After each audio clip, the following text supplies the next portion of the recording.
So today I want to talk about one of the bigger challenges Xbox has yet to overcome, and that is localization. This is very, very important. Not a lot of people are talking about it, and really it's one of the key areas where they have the chance to grow and have the Microsoft backing to facilitate that growth.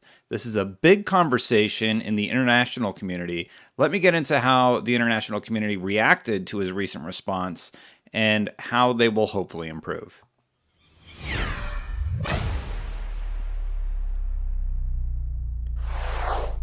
Yeah, so I got to be honest with you. This one was inspired by a lot of Twitter users. I'm going to do a separate video about the actual value of Game Pass because everybody just thinks America and the main territories, America, UK, Australia, the main places, and they often forget places like Brazil. And I've been talking a lot about Brazil on this channel because there are a lot of gamers there and they pay almost twice the price that we pay in the US for their games because of importing tax and such. So when you start thinking about Game Pass and the value proposition it offers a user like that, it's really, really interesting. So real quick, I want to get into the localization issue first and talk about what Phil said during the IGN interview, which you should definitely go check out. It was very fun to do and it was great talking to him. So basically, here's what he said. He said, when I think about the next couple of years and I say, where's Xbox really going to grow? It's being a more global brand than we have been. Traditionally, we've been strong in North America, UK, Australia, South America, but we aspire to have Xbox be a strong global brand in all markets, and we're going to invest to go do that. We have the resources of Microsoft to make that true, and I can honestly say to the teams and the communities out there that this is a real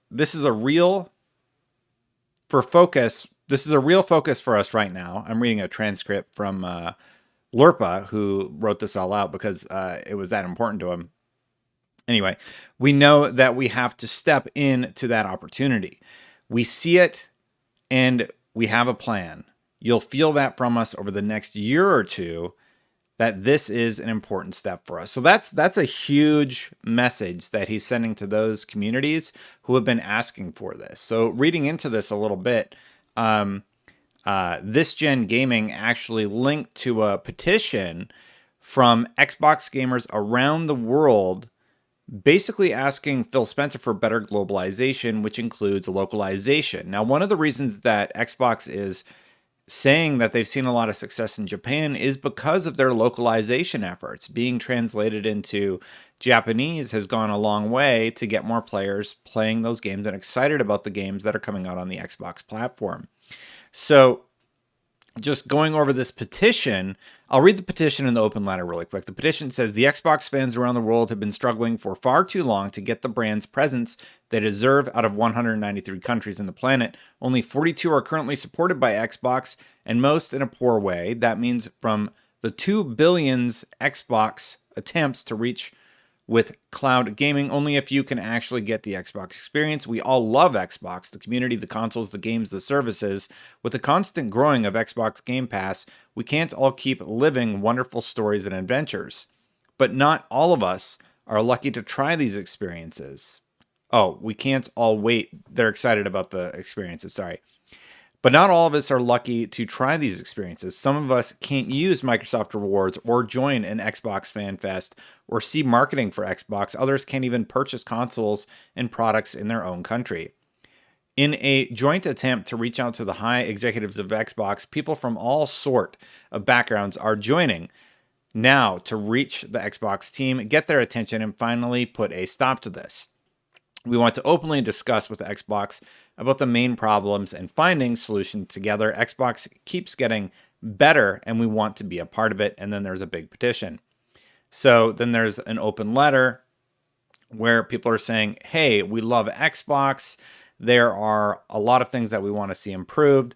And their list for feedback includes increase the number of Xbox Live supported countries, improve regional teams and marketing in already supported countries, reach those billions of gamers by seeing the potential of smaller markets, broader globalization of features like Microsoft Rewards and promotions like Xbox All Access, provide solution for payment methods currently restricted originating from unsupported countries, improve support for different languages on first-party Xbox games, help developers improve localization, support the local communities, commitment to discuss these issues and possible solutions with Xbox fans. So without even realizing it, when I asked this question, which was semi-prompted by IGM Brazil, who brought it up, this meant a tremendous amount to these communities who have been asking so much for Xbox for so long. And I was really, really surprised by the reaction to it, because they were like, thank you so much for asking this question.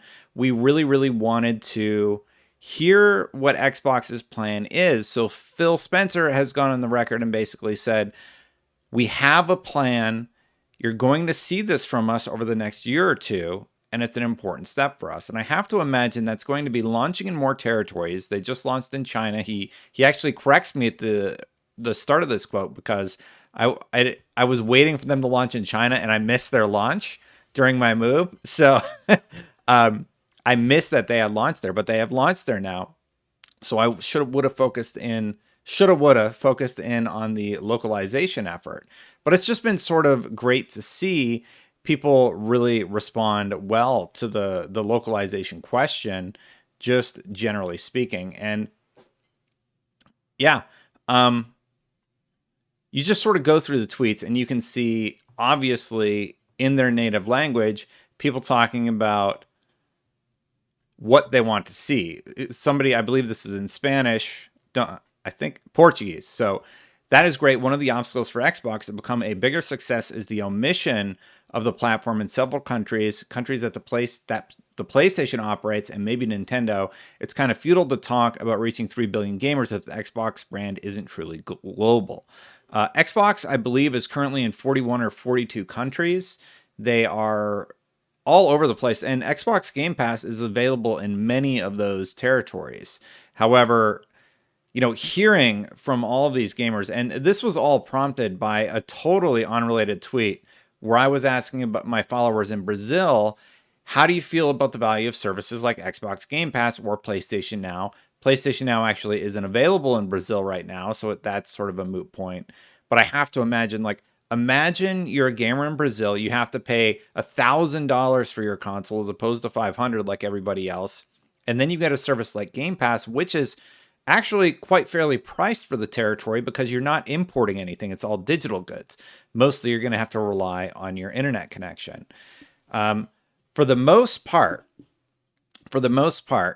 and people from Brazil chimed in on this, people from everywhere sort of chimed in on this, about how they pay almost twice as much for their consoles, for their games to own them, et cetera, et cetera. So when you see companies raising their prices to $70 and then Xbox has a value proposition like Game Pass, that is why I keep saying these type of subscription services are the future. And PlayStation Now is limited to only a few countries at the moment. If Sony wants to grow that product, they need to launch it more globally, because sure, everybody talks about the games and compares how old games are. Look, there's a separate article going around right now about how too many games are released every year, right? So the idea that, okay, PlayStation Now gets games that are, a year old is crazy. When you're talking about paying, imagine every game you paid for in the United States cost $140. Every single game. So look, I see a lot of people that are cool with 70. Are you going to be cool with 140? Or are you going to be incredibly selective about the games that you purchase at that price point? Or maybe you buy the super limited collector's edition of every game that you buy.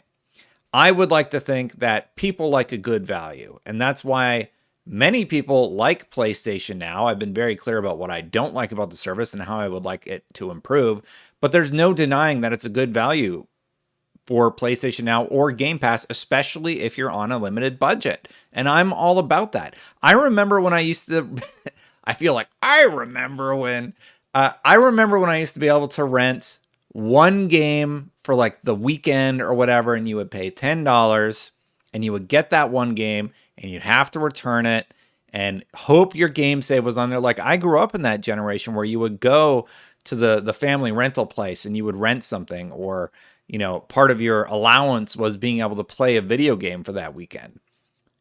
I really am excited about these subscription services, and I truly don't understand why anybody would hate on them as much as they do. I think they find them threatening for some odd reason that I will never understand.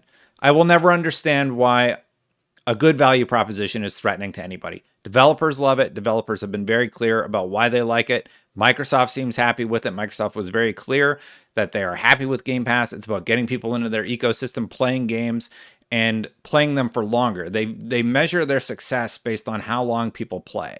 Because the longer you play on a platform, when you look at it from a business perspective, the more likely you are to spend something. And when you're able to get games at a discount because you've played them on the service, it adds a lot of value. But anyway, this was about localization. So Microsoft, we're going to be keeping an eye on you. Over the next year or two, are you going to be doing as much work to localize in the territories where you're launching? Are Microsoft and Xbox going to be able to partner in an interesting way to offer these services in those territories? I certainly hope so. I think it's sort of a no-brainer win, and I can't wait to see what happens. I will be asking the follow-up question if I get to. I'll be like, hey, you said on the last one that you were going to work on localization. What's up? What strides have you made in that avenue? And yeah, so thank you for prompting me about that topic.